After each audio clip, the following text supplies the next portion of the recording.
Assalamualaikum warahmatullahi wabarakatuh. Apa kabar teman-teman? Jumpa kembali dengan kami di Wani Duren. Ya, hari ini Jumat tanggal 3 Februari tahun 2023. Nah, sore ini kami akan mencoba menjawab beberapa pertanyaan yang masuk ke tempat kami ya. Banyak jumlahnya teman-teman. Kalau dirangkum sebenarnya juga banyak karena intinya cuma itu saja. Nah, pertanyaan pertama, kok mahal amat cara berkebun durian di Wani Duren? Apakah tidak ada cara lain?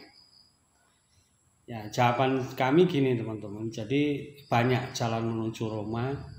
Ya, intinya kita mencoba ya pohon durian kita di masa vegetatif itu bisa tumbuh maksimal sehingga ujungnya nanti bisa menghasilkan ya buah yang banyak dan berkualitas.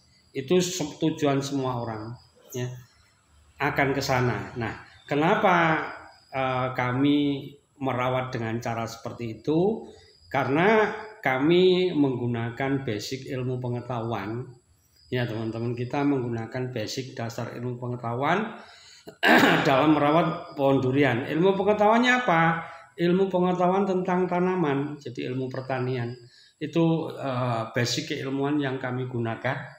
Nah, itu dengan cara memberikan nutrisi esensial. Jadi menurut ilmu pengetahuan pertanian bahwa tanaman itu memerlukan nutrisi esensial. Jumlahnya berapa? Ada 13. Ya, esensial itu artinya apa? Harus ya, harus tidak bisa digantikan oleh yang lain. Nah, itu yang kadang-kadang bisa membuat kesan ribet ya. Ribet. Kenapa sih harus seperti itu? Apakah tidak cukup ya ditanam kemudian ditinggal, atau mungkin dengan pupuk kandang?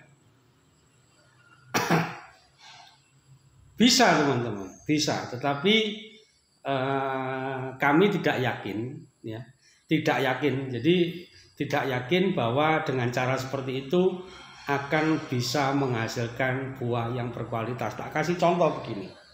Selama ini ya, petani padi di Indonesia ya, itu pupuknya ya itu aja. Kalau ditanya ya urea ya, SP36, urea SP36, maju mundurnya juga itu, kadang-kadang ada sedikit NPK. Tetapi coba teman-teman perhatikan berapa hasil yang didapatkan selama ini. Mereka pernah saya tanya dapat 7 ton per hektar, itu udah wih jingkrak-jingkrak, bangganya tidak karuan ya, mendapatkan 7 ton, 8 ton, waduh, itu sudah dianggap petani yang sangat luar biasa. Nah, sekarang coba kita banding, kita ada pembanding ya. Di negara Vietnam ya, itu per hektarnya mereka bisa mencapai 18 ton ya, mereka mencapai 18 ton ya, luasnya sama ya, luasnya sama, tapi kenapa mereka bisa 18 ton?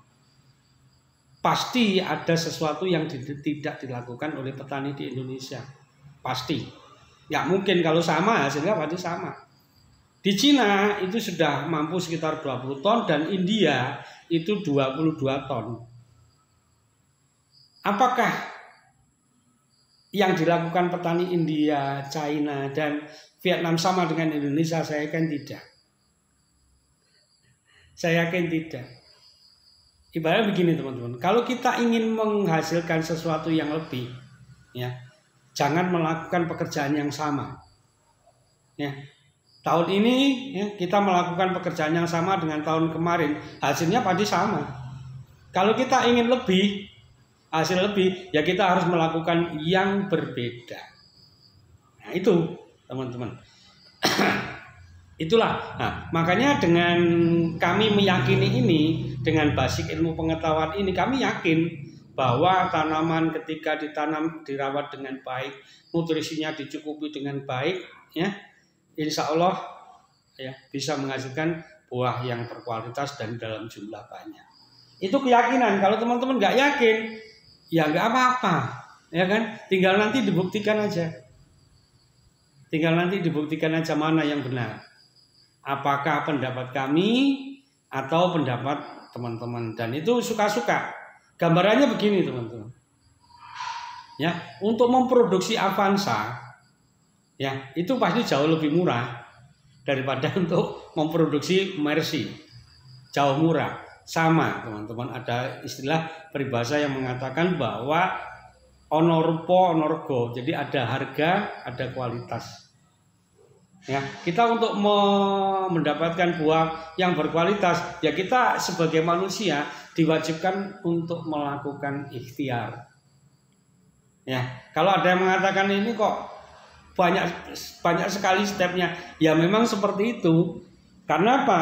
Ya, menurut keyakinan kami lagi bahwa pemberian nutrisi esensial itu belum cukup teman-teman, belum cukup. Tanaman kita mudah diserang oleh penyakit, karena itu kita berikan yang namanya perlindungan. Lah perlindungannya apa? Esensial sudah, perlindungannya kita naik level, di level yang lebih tinggi. Ya, banyak cara dilakukan agar tanaman kita itu tidak mudah diserang penyakit. Nah, salah satu upaya kami, ya, yang kami baca tentunya teman-teman, yang kami semuanya kami baca bahwa dengan pemberian biostimulan itu membuat tanaman kami menjadi lebih kebal, tidak mudah diserang penyakit, pemberian silika dan lain sebagainya.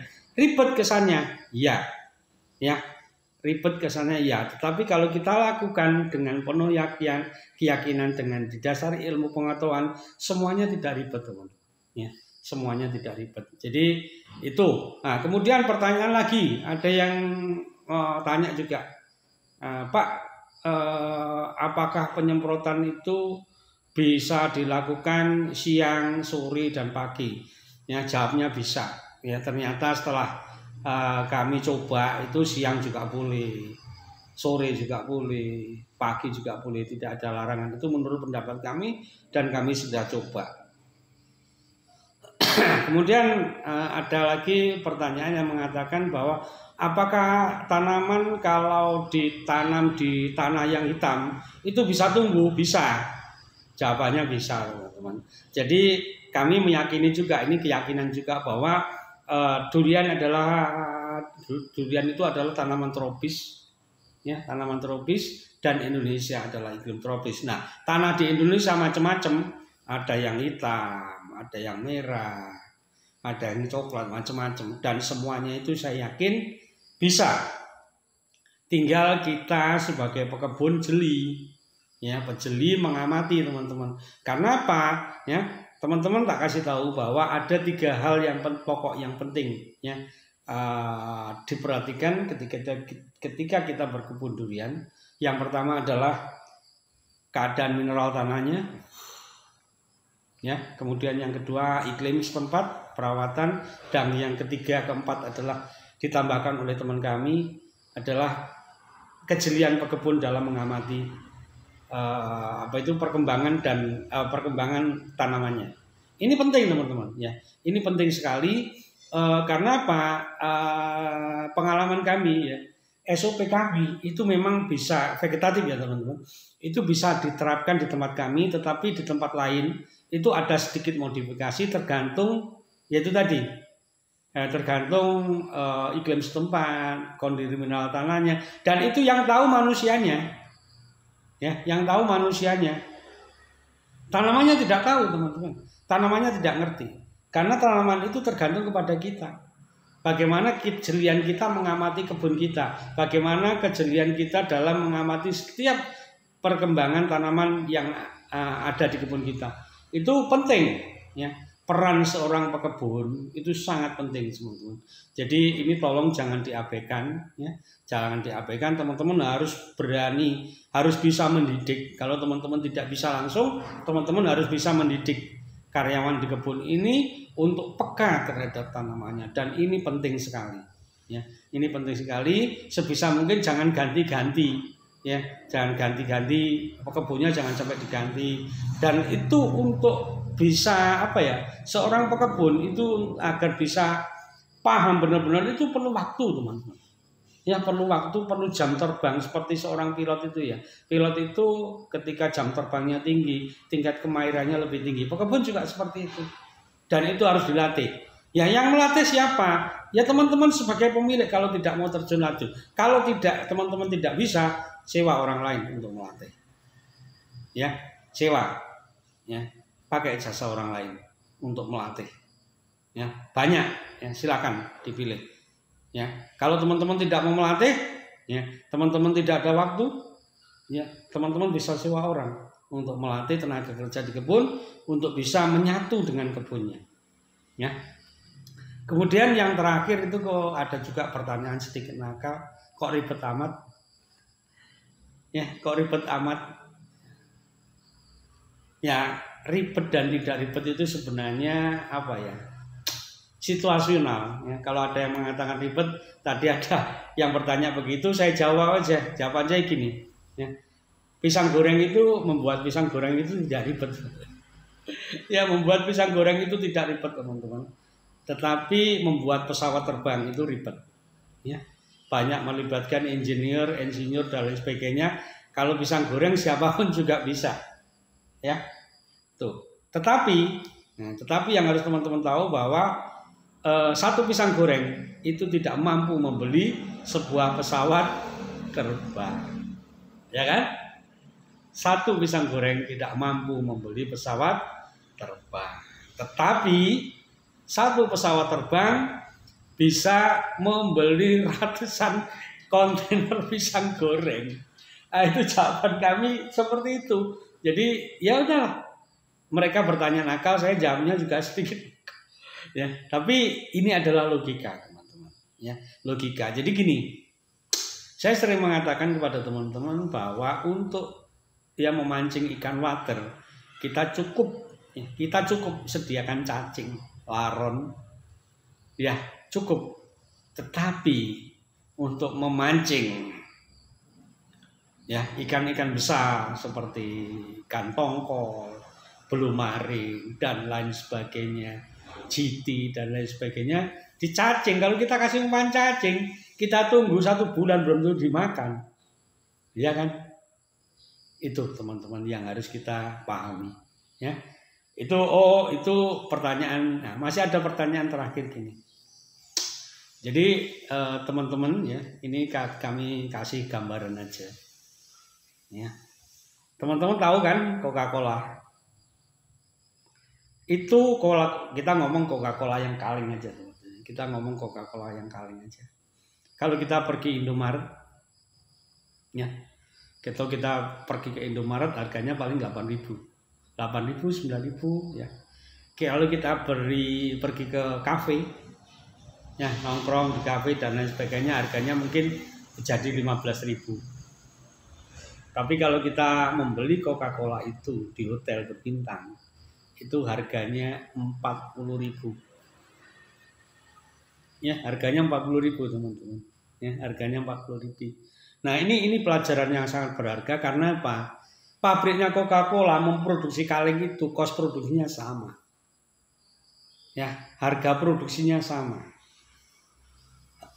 Tapi kenapa kita ya bisa menjualnya dengan harga berbeda ya? Apa yang kita beri nilai tambah? Ini penting teman-teman. Dalam berkebun ini penting sekali. Ya, dengan sentuhan sedikit, ya, dengan sentuhan sedikit kenyamanan, pelayanan, ya, harga produk ini bisa berbeda. Nah kita sebagai pekebun juga gitu. Mau enggak?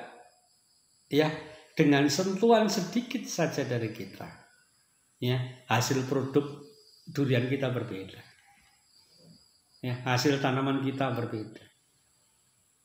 Ya, caranya, ya teman-teman harus paham itu caranya gimana. Salah satunya adalah merawat dengan lebih baik.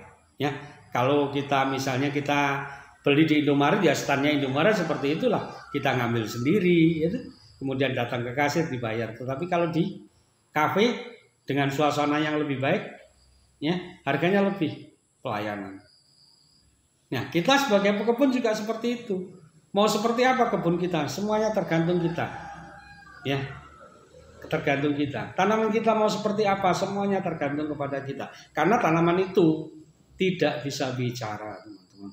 Yang bisa bicara adalah kita. Dan kita yang diberi oleh Yang Maha Kuasa itu pikiran. Ini untuk berpikir, ya, untuk berpikir, mengembangkan diri, Tentu dengan cara apa? Belajar, ya, dengan cara belajar, ya, dengan cara belajar, diulang-ulang, lama-lama nanti pintar, ya, lama-lama pintar. Seperti Dewane Durian ini, ya, dulu nggak bisa apa-apa ketika awal berkebun, nggak tahu apa-apa, nggak tahu nutrisi esensial itu apa. Tetapi karena kami selalu mengembangkan diri, selalu membuka, ya, pikiran, mata dan telinga, akhirnya kami bisa sampai di level sekarang ini. Ya, kami bisa sampai di level, dan itu perlu kemauan, ya, perlu semangat, perlu motivasi. Ya. Nah, teman-teman, ya, yang terakhir yang harus diingat bahwa berkebun durian itu tidak mudah. Sulit. Ya, karena apa? Buah durian itu tidak murah. Ya, karena sulit itulah makanya tidak murah. Ya. Oke, teman-teman, ya, dari ujung timur Pulau Jawa, tepatnya Dusun Yudomulyo, Desa Ringintelu, Kabupaten Banyuwangi, Kecamatan Bangurejo, Jawa Timur. Dewane Durian berbagi, tetap semangat dalam berkebun durian. Ya. Assalamualaikum warahmatullahi wabarakatuh.